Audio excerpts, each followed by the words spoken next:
কথায় আছে অসময়ের বন্ধুই বড় বন্ধু। আমিও এই কথাটা অনেক বেশি বিশ্বাস করি। কারণ অসময় বলতে সাধারণত আমার অসুস্থতা, জরা ব্যাধিতে যখন মানুষ আক্রান্ত থাকে এটাকেই মনে হয়। তো এই সময়কে বিবেচনায় করে যদি আমি আমার বেস্ট ফ্রেন্ডকে উল্লেখ করি তাহলে আমার কাছে মনে হয় যে আমার সবচেয়ে কাছের বন্ধু ছিল আমার নানি। মানে আমার নানি, আমি যখন অসুস্থ হইতাম, আমি অসুস্থ হলে আমার নানি আমাকে এত যত্ন, এত সেবা করতো, মানে এখন আমি আমার নানিকে অনেক মিস করি। তো সেই জায়গা থেকে মনে হয় যে আমার নানি আমার বেস্ট ফ্রেন্ড। তবে এখন সময় বদলেছে, নানিও আর বেঁচে নেই, তো বেস্ট ফ্রেন্ডের জায়গাটা তো পরিবর্তন করতেই হবে। তো আজকে আসলে কেন বেস্ট ফ্রেন্ডের প্রসঙ্গটা আসলো সেটা আগে বলি, যে আজকে সকালে আমি হঠাৎ করে আমার পায়ে মচকা লাগছে, ঘুমের ঘোরে আনমনে কীভাবে জানি আমি পড়ে গেছি।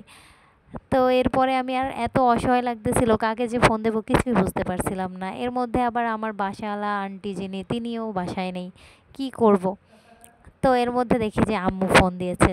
আম্মুকে বললাম যে আমার সবচেয়ে যে কাছের বন্ধু, তার সাথে তো আমার ঝগড়া হয়েছে, এখন তো আমি তাকে কিছু বলতেও পারবো না। আম্মুই দেখলাম যে আমার বন্ধুকে ফোন দিছে। অবশ্য আমার আম্মু আগে অনেক স্ট্রিক্ট ছিল, কোনো বন্ধু বান্ধবের সাথে মিশতে দিত না। এখন সে অনেক সফট হয়েছে, জানি না কেন।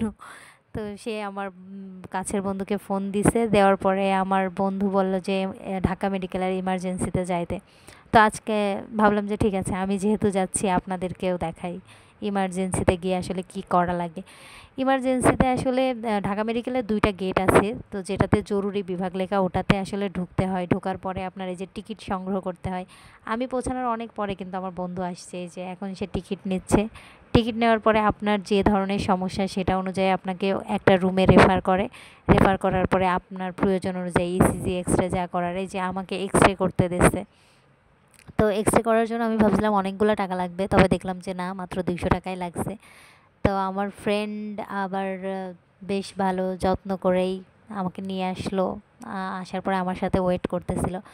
তো সবশেষে মানে এই যে আমার এখন রিপোর্টও চলে এসেছে। রিপোর্ট দেখার পরে আলহামদুলিল্লাহ ডাক্তার বলছে যে তেমন কোনো কিছুই হয়নি, খুব তাড়াতাড়ি সুস্থ হয়ে যাব। প্লাস্টার করার কথা ছিল, বাট আমি বললাম যে লাগবে না। এখন ডাক্তার তো ওষুধ লিখে দিয়েছিল, তো ওষুধ খুঁজতে এত হয়রান হয়েছি, মানে আমি ভাবলাম যে মেডিকেলের সামনে, বাট তারপরেও ওষুধের এত স্বল্পতা।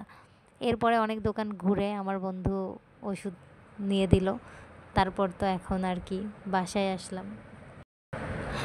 তো যেটা বলছিলাম যে আসলে আমি যখনই অসুস্থ হয়েছি আমার এই ফ্রেন্ডটাকে আমি সব সময় পাশে পেয়েছি। তো এই জন্য আমার কাছে মনে হয়েছে এখন আমার বেস্ট ফ্রেন্ড যদি আমি বলি ছেলেদের মধ্যে, তো সেই আমার বেস্ট ফ্রেন্ড। সে মানে সব কিছুতে আমাকে অনেক কেয়ার করে, অনেক যত্ন করে। আর মেয়েদের মধ্যে যদি বলি, তারাও আছে, একদিন না হয় তাদেরকে নিয়ে কথা বলবো। এখন আপাতত এটাই বললাম। আপনারা সবাই আমার জন্য